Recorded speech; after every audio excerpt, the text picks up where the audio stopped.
Hello viewers, আজকে আপনাদেরকে একটা রান্না দেখানোর জন্য চলে এসেছি আমি রান্নাঘরে। নিশ্চয়ই সবাই সাথে থাকবেন। তো রান্নাটা কি করব সেটা আপনাদের জন্য সারপ্রাইজ থাকবে। তো আজকে আপনারা একটু দেখলেই বুঝতে পারবেন। তো দেখে নিন, আমি ফার্স্টে চুলা জ্বালাচ্ছি আর সরিষার তেল দিয়ে দিচ্ছি।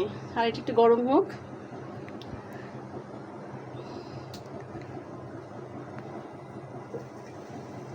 আমি এখানে মাস্টার্ড অয়েল দিয়ে দিয়েছি। যেহেতু এটা আমি অথেন্টিক স্টাইলে রান্না করবো, এই কারণে আমি মাস্টার্ড অয়েল দিয়ে দিয়েছি। দিয়ে তো এই যে আমার গ্রাইন্ডারটা দেখুন, আপনারা মিক্সারটা দেখুন, এখানে আমি একটা মিক্সিং করে রেখেছি। এখানে একসাথে আমি সব দিয়ে দিয়েছি,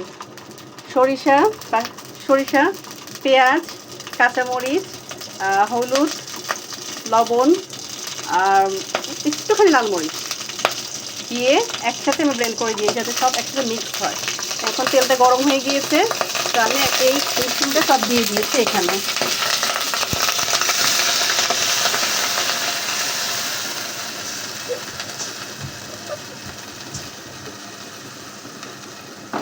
যেমন তেল উঠতেছিল, আমি এই যে মশলাটা একটু ভাজা ভাজা করবো। আমি মশলাটা একটু ভাজা ভাজা হলে এটাকে ভালো মতো একটুখানি পানি দিয়ে কষিয়ে নিব।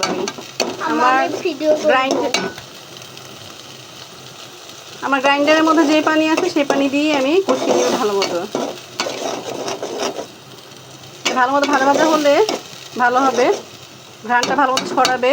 সরিষার, কাঁচামরিচের গন্ধটা, পেঁয়াজের গন্ধ, এগুলো সব গন্ধটা গেলে সুন্দর হবে।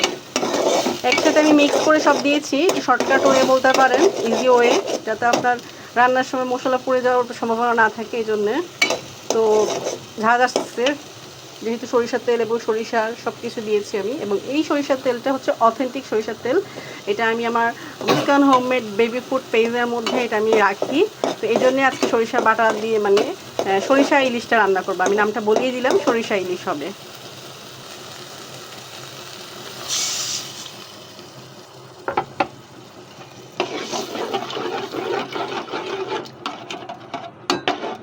পানি দিয়ে দিলাম, পানিটা দিয়ে ভালো মতো কষিয়ে নিব। কষানো হলে এরপর আমি ফিশ দিয়ে দেব। আপনারা দেখতে পাচ্ছেন আমাদের মশলা কষানো হয়ে গেছে, একদম থকথক হয়ে গেছে। শুধু মেইন পেস্টটাই এখন আছে পানিতে। তো আমি এখন মাছগুলো দিয়ে দিব, ইলিশ মাছগুলো দিয়ে দিব।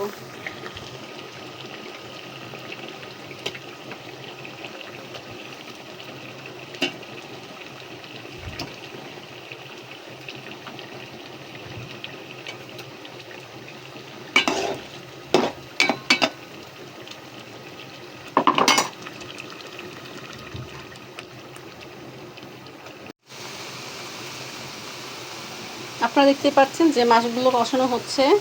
আমি এর মধ্যে একদম উল্টে দিয়েছিলাম। এখন আমি জাস্ট শুধু অল্প একটু পানি দেবো মাছটা সিদ্ধ হওয়ার জন্য। আর যেরকম আছে নামানোর সময় আমি এরকমভাবেই রাখবো আর কি।